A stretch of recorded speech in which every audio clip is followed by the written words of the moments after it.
अन्नदाता, पग पग पर है संग तुम्हारे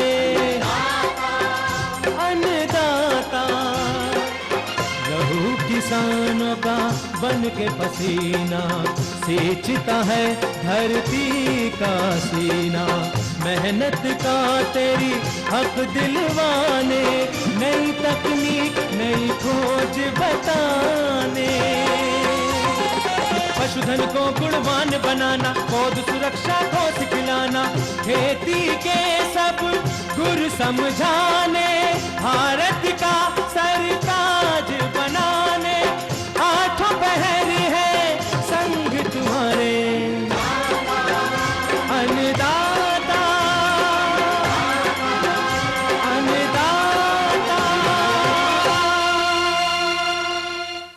नमस्कार, मैं हूं आपके साथ निदा अहमद। आप सभी दर्शकों का अन्नदाता कार्यक्रम में स्वागत करती हूं। हर रोज की तरह कार्यक्रम में लेकर आई हूं खेती बाड़ी से जुड़ी हुई बहुत सी लाभकारी जानकारियां। तो चलिए सबसे पहले देखते हैं क्या है विशेष आज के कार्यक्रम में। औषधि फसल अश्वगंधा की खेती के दुधारू पशुओं में बांझपन की समस्या के कारण और निवारण।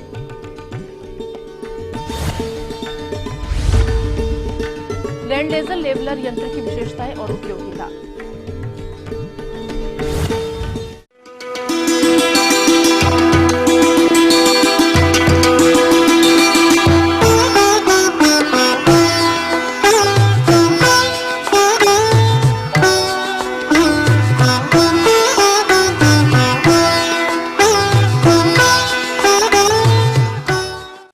औषधि पौधों में अश्वगंधा राजा है, जिसको अपने देश में इंडियन जिनसिंग के नाम से भी जाना जाता है, जिसका 100 से भी ज्यादा दवाओं में इस्तेमाल किया जाता है, जिसकी वजह से आज के समय में इसकी बाजार मांग सबसे ज्यादा है।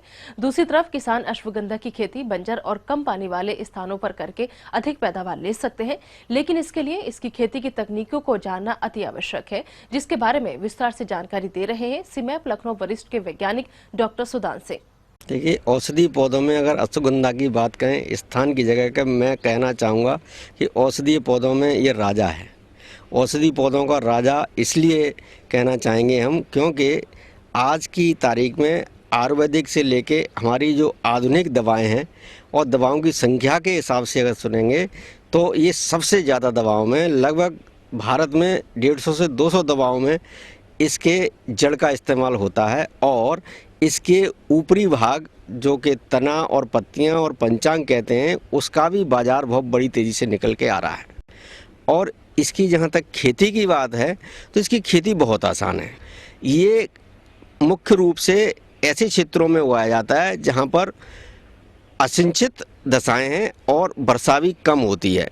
हमारे राजस्थान, मध्य प्रदेश और गुजरात के बीच के जो एक इलाके हैं, जिनको खाद करके नागौर का क्षेत्र कहा जाता है, मंदसौर का क्षेत्र कहा जाता है, नीमच का क्षेत्र कहा जाता है, वहाँ पर इसकी खेती व्यावसायिक रूप से हो रही है। अश्वगंधा की खेती उत्तर प्रदेश में भी की जाती है, जिसकी बुआई सभी प्रकार की मिट्टी में की जा सकती है, लेकिन बलुई दोमट मिट्टी इसकी खेती के लिए अच्छी होती है। और इसकी खेती के लिए बहुत ही आसान है। जब बरसात खत्म हो रही हो उस समय इसकी खेती बीजों द्वारा की जाती है। उसी समय खेत में बीजों को छिड़क दिया जाता है। इसके बीज बैंगन के बीज की तरह होते हैं। खेतों में छिड़काव विधि से इसकी बुआई की जाती है। बीजों के अंकुरण के लिए खेत में थोड़ी बहुत नमी होनी चाहिए। 1 हेक्टेयर खेत के लिए 8 से 10 किलोग्राम बीज की आवश्यकता होती है। अगर बीज उग आए तो फिर जो आगे बरसात थोड़ी बहुत बरसात के बाद मिलेगी या सर्दी की ऋतु में मिलेगी, वो ही इसकी खेती के लिए पर्याप्त होती है। और इसकी खेती का जो समय काल है वो है सितंबर अक्टूबर से लेके फरवरी मार्च। बुआई के 20 से 25 दिन बाद पहली निराई गुड़ाई करें और जरूरत पड़ने पर 2 महीने बाद एक और निराई कर दें। इस प्रकार लगभग 4 माह में फसल खुदाई के लिए तैयार हो जाती है, जिसकी खुदाई जनवरी से मार्च के मध्य में करते हैं। औसतन एक पौधे से 5 से 6 ग्राम की जड़ प्राप्त होती है। इस तरह 1 हेक्टेयर से कुल 3 से 4 लाख जड़ मिल जाती है, जिनका वजन 15 से 20 क्विंटल होता है, जिसका बाजार भाव 150 रुपए प्रति किलोग्राम मिलता है। अतः आप असिंचित क्षेत्रों में कम लागत और बिना मेहनत किए अश्वगंधा से अच्छा लाभ कमा सकते हैं। तो ये थी कुछ उपयोगी जानकारियां। अब लेते हैं एक छोटा सा ब्रेक, जल्द लौटेंगे और कार्यक्रम में आगे है महत्वपूर्ण जानकारियां, तो बने रहिए हमारे साथ।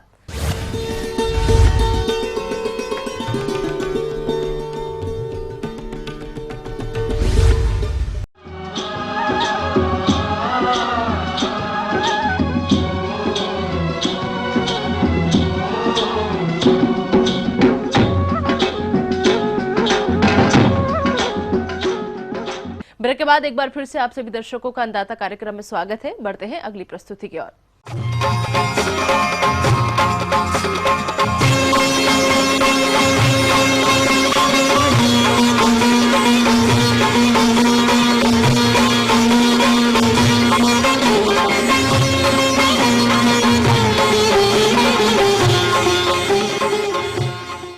अपने प्रदेश में अधिकतर किसान पशुपालन व्यवसाय से जुड़े हुए हैं, लेकिन प्राय देखा जाता है कि दुधारू पशुओं में बांझपन की समस्या की वजह से पशुपालक हमेशा परेशान रहते हैं, क्योंकि उनको इस समस्या के कारण और निवारण की सही जानकारी नहीं होती। इसलिए आज हमने दुधारू पशुओं में बांझपन की समस्या के कारण और निवारण पर जानकारी के लिए आमंत्रित किया है कृषि विज्ञान केंद्र आजमगढ़ के पशु वैज्ञानिक डॉक्टर लालचंद्र वर्मा को। पशुओं में एक बहुत बड़ी समस्या है, जिसका सीधा सा मतलब है कि पशुओं में बच्चा पैदा ना होना ही बांझपन कहलाता है। जब इन अंगों में तथा इनके कार्यों में कोई बाधा या परिवर्तन आ जाता है, तब विधान में रुकावट आ जाने से बच्चा पैदा नहीं होता है, जिससे पशु बांझ कहलाने लगता है। पशुपालकों के लिए दुधारू पशुओं में बांझपन एक बड़ी समस्या है। हमारे पशुपालक ये नहीं समझ पाते कि ये समस्या पशुओं में आती कैसे है, जबकि ये समस्या कई बार पशुपालकों द्वारा देखरेख में लापरवाही से ही आ जाती है। साथ ही कुछ अन्य कारण भी इसके लिए उत्तरदायी हैं। तो आइए पहले बांझपन की समस्या के कारणों को जान लेते हैं। बांझपन का जो मादा में कारण है वो मुख्यतः शरीर रचना में खराबी, जननेंद्रिय रोग या जननेंद्रिय नली में अगर चोट हो जाए तो भी वो बांझपन का शिकार हो जाती है। कभी कभी हार्मोन असंतुलित हो जाते हैं और पशु कुपोषण का भी शिकार हो जाता है। और एक जो खास बात है कि दूषित वातावरण में पशुओं को बांधने से भी पशु बांझपन का शिकार हो जाता है। अस्थायी रूप से बांझपन एक होता है, उसका मतलब होता है कि जो हमारे द्वारा सही से देखभाल नहीं की जाती है तो पशु अस्थायी रूप से बांझपन का शिकार होता है। वो है संतुलित आहार की कमी। ऑक्सीटोसिन हार्मोन लगाकर दूध निकालने से भी पशु बांझ हो जाता है। हार्मोन का असंतुलन भी पशु को बांझ करता है। कुछ प्राकृतिक रूप से अवस्थाएं होती हैं जिनके कारण भी पशु बांझ होता है, जिसमें जननेंद्रिय की अनुपस्थिति या उनकी विकृति के कारण भी मादा पशु बांझ हो जाता है। नर में कभी कभी जो अंडकोश होते हैं दोनों या एक अंडकोश उदर गुहा में रुके रह जाते हैं, जिससे पशुओं में गर्भाधान कराने की क्षमता क्षीण हो जाती है। मादा पशुओं में इसी तरीके से एक अवस्था होती है, उसे श्वेत हीफर रोग बोलते हैं। श्वेत हीफर श्वेत रंग वाली ओसर में जननेंद्रिय रचना के विकास में एक गड़बड़ी हो जाती है, जिससे यौन के पिछले भाग में हाइमन टिश्यू बनता है। इस विकृति से यौन का मुंह बिल्कुल बंद सा रहता है। तीसरी अवस्था होती फ्री मार्टिन, जब बच्चा अपने माँ के पेट में नर और मादा दोनों होते हैं। ऐसे में हार्मोन का संतुलन गर्भकाल के समय ही बिगड़ जाता है और जब बछिया बड़ी होती है तब वो बांझपन का शिकार हो जाती है। और कुपोषण का कारण भी एक बहुत बड़ा कारण है, जिसमें लगभग 20 से 40% पशु प्रतिवर्ष बांझ हो रहे हैं। आहार में विटामिन ई और ए की कमी हो जाने पर मादा ओवरी पूर्ण रूप से विकसित नहीं हो पाती, जिससे वह गर्म नहीं होती। प्रोटीन की कमी से शुक्र के उत्पादन में भी बाधा पड़ती है। कैल्शियम और फास्फोरस की कमी से पशु का उपजाऊपन खत्म हो जाता है। हाँ, खास बात यह है कि जब पशुओं में पोटास की कमी हो जाती है और उनका एक्सरसाइज भी कम हो जाता है, तब पशु मोटे होने लगते हैं और भी मोटा होना भी चर्बी चढ़ जाने के कारण वो बांझपन के शिकार हो जाते हैं। ये समस्या पशुओं में क्यों और कैसे आती है, हमारे विशेषज्ञ ने विस्तृत चर्चा की। अब हमारे पशुपालक ये भी जानना जरूर चाहेंगे कि स्वस्थ पशुओं को इस समस्या से कैसे बचाया जाए और साथ ही जो पशु बांझपन से ग्रस्त हो गए हैं उनका उपचार कैसे किया जाए। तो आइए अब इस विषय पर पूरी जानकारी लेते हैं। आहार में पोषक तत्व जैसे प्रोटीन, विटामिन, खनिज पदार्थ की कमी को पूर्ण करने पर पशु को बांझ से बचाया जा सकता है। हमें यह याद रखना चाहिए कि पर्याप्त तापक्रम, रोशनी और हवा का वातावरण पशु के गर्भाधान में बहुत ही सहायक होता है। इसलिए पशुशाला स्वच्छ होनी चाहिए और रोशनी बराबर पहुंचनी चाहिए, जिससे उसे प्रजनन अंग सही से काम करते हैं। किसी कारण से भी अगर पशु बांझ हो जाता है तो उस समय हमें चिकित्सा एवं रोकथाम की आवश्यकता पड़ती है। बांझपन की चिकित्सा में vitamin E, vitamin A, Receptal, gentamicin आदि का इंजेक्शन लगा करके उनके बांझपन को खत्म किया जा सकता है। बीटासेप 10 से 15 मिलीलीटर मांस में प्रति सप्ताह लगाया जाए या हिविट 1 मिली चमड़ी में या मांस में लगाने से उसका बांझपन दूर हो जाता है। मुख द्वारा जो दवाइयाँ दिया जाता है उसमें प्रजना कैप्सूल, बांझना कैप्सूल, हर्गोवाइन 4-4 कैप्सूल दिन में एक बार के साथ 2 दिन तक दिया जाए तो पशु में बांझपन की समस्या दूर हो जाती है। दवा और पानी के साथ जो दवाई दी जाती है उसमें टोटाविट स्ट्रांग 1.5 से 2.5 किलोग्राम प्रति टन दाने में मिला करके खिलाना चाहिए या दूसरे तरीके से 40 ग्राम टोटाविट स्ट्रांग यानी 20 ग्राम सुबह और 20 ग्राम शाम को पशु को देना आवश्यक रहता है। पानी के साथ साथ कभी कभी कैल्सीवीट, विटामिन ए 10 मिलीलीटर पानी में 7 दिन तक देने से भी बांझपन दूर हो जाता है। गांव में कुछ किसान अपने पुरानी परंपराओं से भी पशुओं के बांझपन को दूर करते हैं, जिसमें अंकुरित गेहूं को या 500 ग्राम गेहूं को अंकुरित करके 1 सप्ताह तक लगातार खिलाया जाए तो पशु गर्मी में आ जाता है, क्योंकि अंकुरण में विटामिन ई होती है। विटामिन ई के कारण कोई भी जीव बांझ होता है। दूसरा लोग प्रयोग करते हैं कि नागफनी के पत्ते को आग में भून करके कांटा निकाल कर उसको 2 फाड़ में करके एक सुबह खिलाया जाए, एक शाम को खिलाया जाए तो भी पशु में बांझपन दूर हो जाता है। तीसरी दवा जो गांव में बहुत प्रचलित है वो है कबूतर का बीट भी 25-25 ग्राम यदि उसको खिलाया जाए 4-5 दिन तक लगातार तो वो पशु गर्मी में आ जाता है। तो ये गांव में कुछ प्रचलित दवाएं भी आजकल बहुत कारगर होती हैं और इन छोटी छोटी बातों को या बड़ी बात रख करके किसान भाई उपयोग में लाते हैं तो उनका पशुधन समाज के लिए एक बहुत ही कारगर और लाभदायक सिद्ध होगा। आगे और भी है कुछ रोचक जानकारियां, पर यहाँ पर रुकेंगे एक और छोटे से ब्रेक के लिए। जल्द हाजिर होते हैं।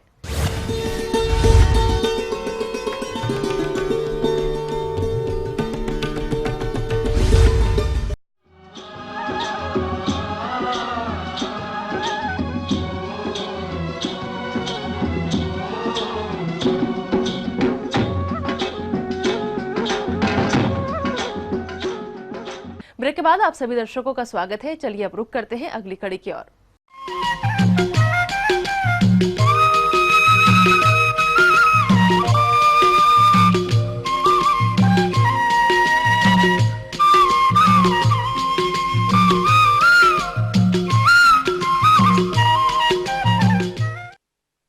हमारे प्रदेश में ऐसे बहुत से क्षेत्र हैं जहां पर खेती की जमीन ऊपर नीची और ढलान वाली है। ऐसे खेतों में सिंचाई के साथ साथ अन्य कृषि यंत्रों से कार्य करने में किसानों को बड़ी परेशानी का सामना करना पड़ता है और किसानों की इसी परेशानी को देखते हुए कृषि वैज्ञानिकों ने लैंड लेवलर यंत्र का आविष्कार किया है। तो ये यंत्र आपके लिए किस प्रकार से उपयोगी है और इसे कहां से हासिल किया जा सकता है, इस बारे में जानकारी दे रहे हैं एक कृषि अभियंता मनोरंजन कुमार। नाम रखे हैं लेजर लैंड लेवलर, जो कि एकदम प्रिसाइज लेवलिंग करता है, लेकिन किसान के खेतों के लिए खेत के अलावा ये सिविल पर्पस से भी यूज होता है। जहाँ पे कि लैंड को हम लोग समतल करने के काम करते हैं, वहाँ भी लोग व्यवहार करते हैं इसका। किसानों को अपनी फसलों से कम उत्पादन मिलने के कई कारण होते हैं। इन्हीं में से एक है खेत का समतल न होना। जी हाँ किसान भाइयों, खेत समतल नहीं होने पर बीज, खाद, सिंचाई, जल और कृषि कार्य में मेहनत अधिक लगती है, साथ ही उत्पादन भी कम मिलता है। लेकिन यदि किसान लैंड लेजर लेवलर यंत्र खेत का समतलीकरण करें तो खेत एक समान समतल हो जाते हैं और इसके कई फायदे हैं। आइए जानते हैं। लेवलर बहुत ही फायदेमंद है। आप देखेंगे कि जो लेजर लेवलर से अगर हम फील्ड को जो लेवल करते हैं तो बहुत ही बारीकी ढंग से होता है, यानी प्रिसाइज लैंड जो है लेवल हो जाता है। उससे क्या होता है कि अगर प्रिसाइज आपका एकदम एक जैसा समतल भूमि पूरे फील्ड आपका खेत है तो उसमें जो हम पहले तो सबसे पहले हम बिचड़ा जो छिड़कते हैं वो सही जाएगा मात्रा में।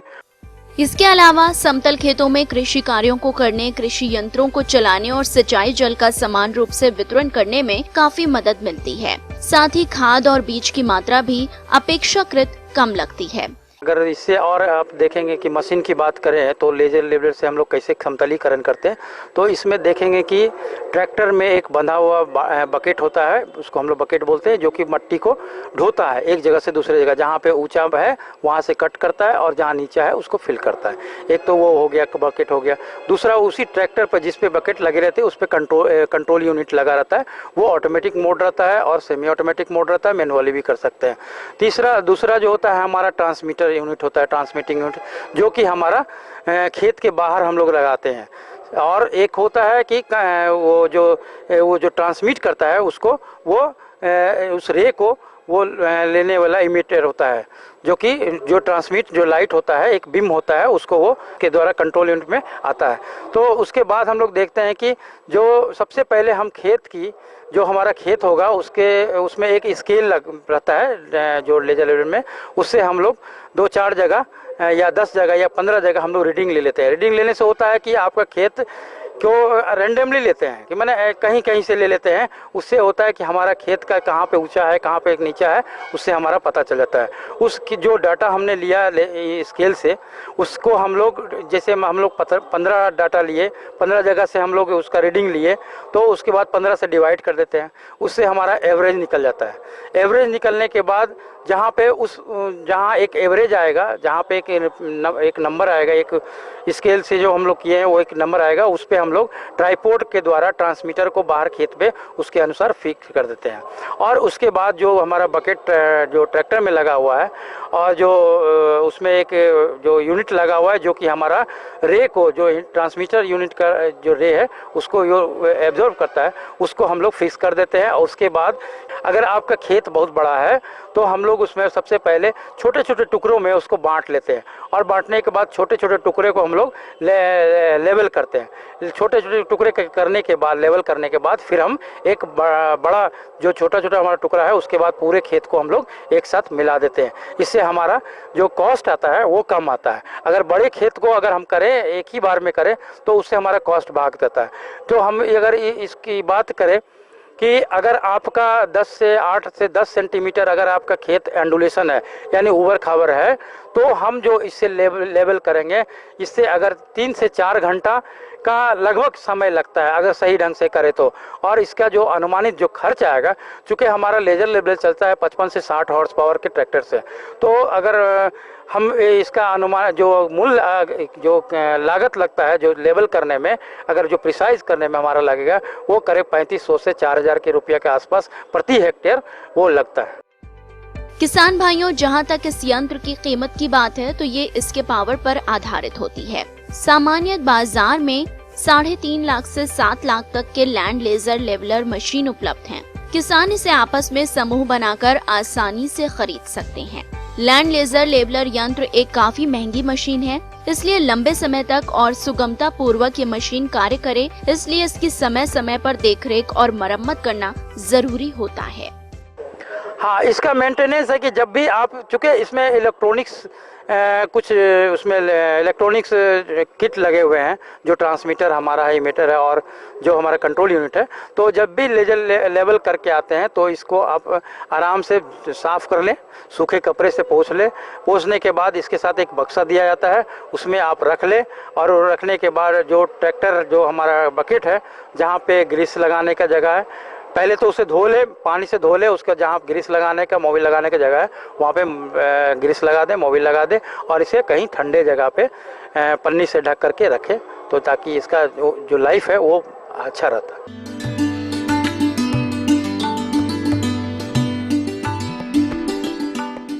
अन्नदाता हेल्पलाइन निःशुल्क फोन संपर्क सेवा के माध्यम से आपके द्वारा पूछे गए कृषि से जुड़े प्रश्नों में से एक या फिर 2 महत्वपूर्ण प्रश्नों को हम अपने कार्यक्रम में शामिल करते हैं, और इसी के तहत आज का चयनित प्रश्न और उसका जवाब इस प्रकार है।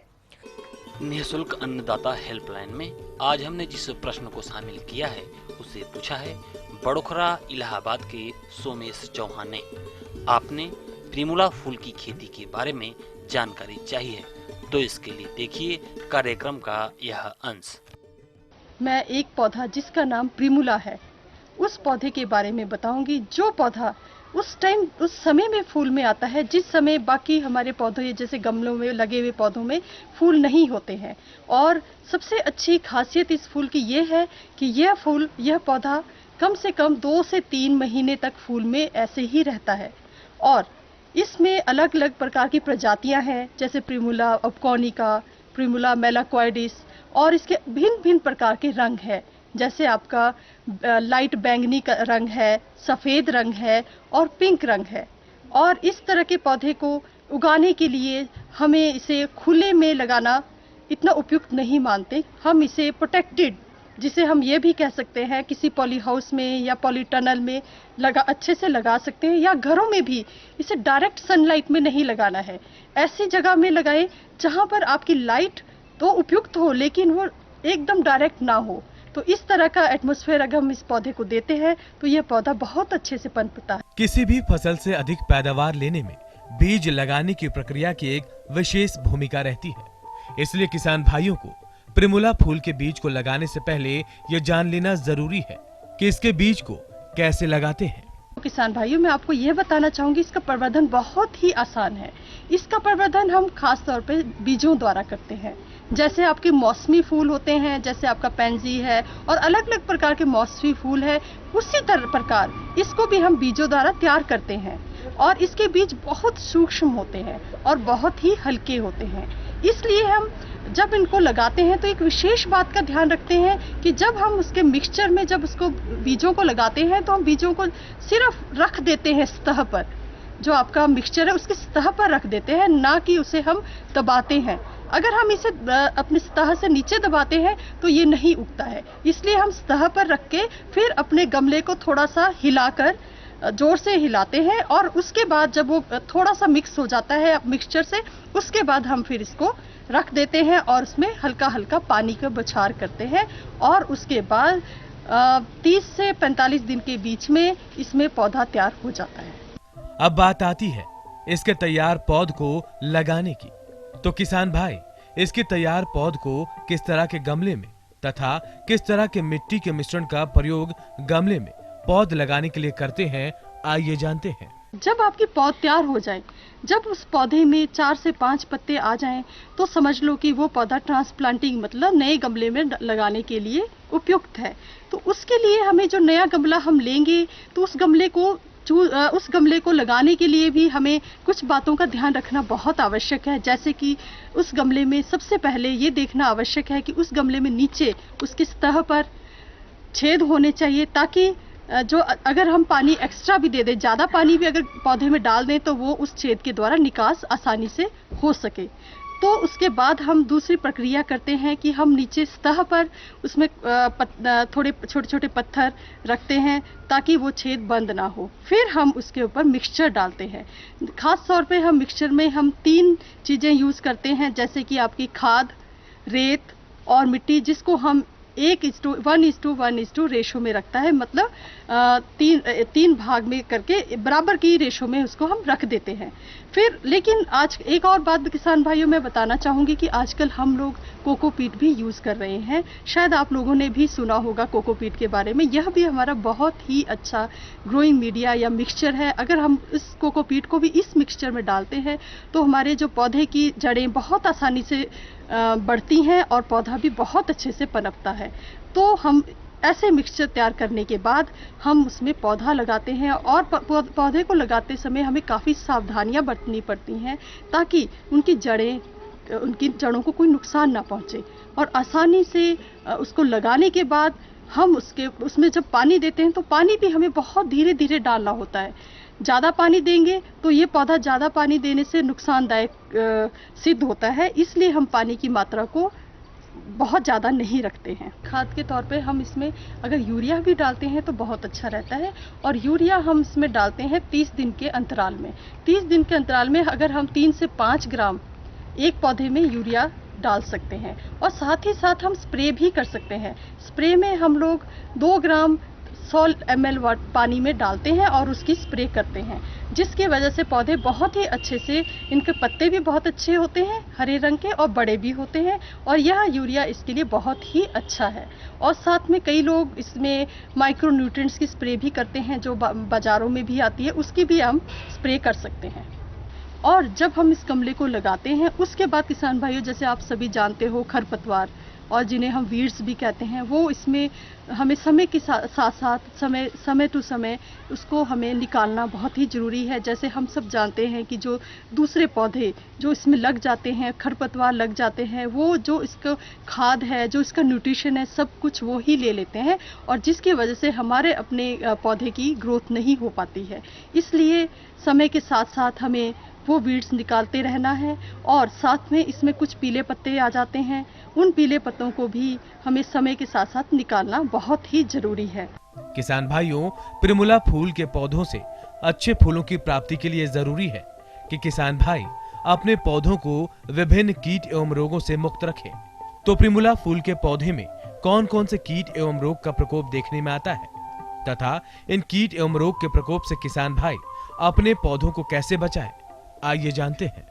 खास तौर पे इसमें 2 तरह की बीमारियां लगती हैं, जैसे कि एक आपकी कीट पतंगों की अगर बात ली जाए तो इसमें वाइट फ्लाइज, सफ़ेद मक्खी नामक एक इंसेक्ट है जो कि इस पे काफ़ी लगता है, और ये इंसेक्ट क्या करता है कि ये पत्तों का रस चूसना शुरू कर देता है, और इस तरह से पत्तों का रस चूस लेता है कि पूरा पत्ता ही आपका सूख जाता है।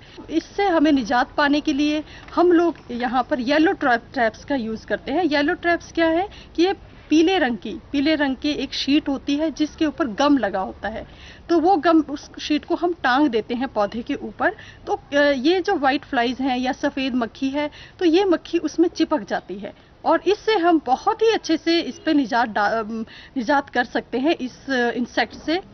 और किसान भाइयों, एक और इसमें बीमारी आती है जो एक सड़न की बीमारी आती है, जिससे जड़ें सड़ना शुरू होती हैं। तो इसके समाधान के लिए पहले तो जो मैंने आपको पहले भी बताया कि इसमें आप पानी ज़्यादा ना डालें, ज़्यादा पानी डालने से भी वो बीमारी आती है। और दूसरी बात ये है कि जब अगर इसकी सड़न से बचाने के लिए हमें पहले ही इसके बारे में सोचना बहुत आवश्यक है। जब हम इसका मीडिया या इसका मिक्सचर तैयार करते हैं तो उसी समय अगर हम डाइथिन, बेविस्टिन की अगर ड्रेंचिंग कर दें, उसकी ड्रेंचिंग हम 0.2% क्वांटिटी में करते हैं, और अगर हम उसकी ड्रेंचिंग अगर हम 15 दिन के अंतराल में भी करते रहेंगे तो ये बीमारी आएगी ही नहीं। तो किसान भाई इस बीमारी से इस तरह से भी निजात पा सकते हैं कि इसके जो पौध है आप कम से कम नहीं तो 4 से 5 रुपए या 6 या 7 रुपए तक का भी एक पौधा बेच सकते हैं, और इसमें आपको बहुत ही लाभ होगा क्योंकि इसका ये प्रवर्धन बीजों द्वारा बहुत ही आसान है, और हजारों के करीब आपके पौधे बन जाते हैं। और अगर इसका पूरा पौधा ही बनाना चाहते हैं तो आप इसको गमले में भी इसको बेच सकते हैं। जब वो पौधा पूरी तरह से पनप जाता है, जब उसमें फूल आ जाते हैं, तो आप उस पौधे को भी आसानी से बेच सकते हैं, जिससे आप 100 रुपए से लेके 150 रुपए तक का भी इनकम या पैसा प्राप्त कर सकते हैं। हम ये उम्मीद करते हैं कि आज का कार्यक्रम आप सभी दर्शकों के लिए उपयोगी रहा होगा। किसान भाइयों, अन्नदाता आपकी सेवा के लिए संकल्परत है। कृषि संबंधित समस्या और सुझावों के लिए आप हमें इस पते पर संपर्क कर सकते हैं।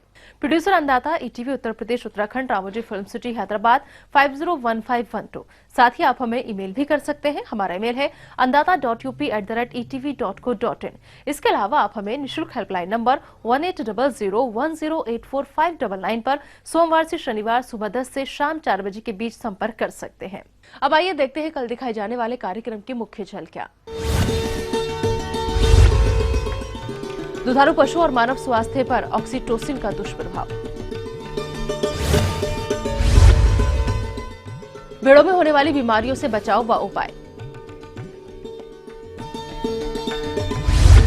फिलहाल अन्नदाता की पूरी टीम को आप दीजिए इजाजत। कल फिर इसी समय आपसे होगी मुलाकात कृषि संबंधित कुछ और महत्वपूर्ण जानकारियों के साथ। नमस्कार।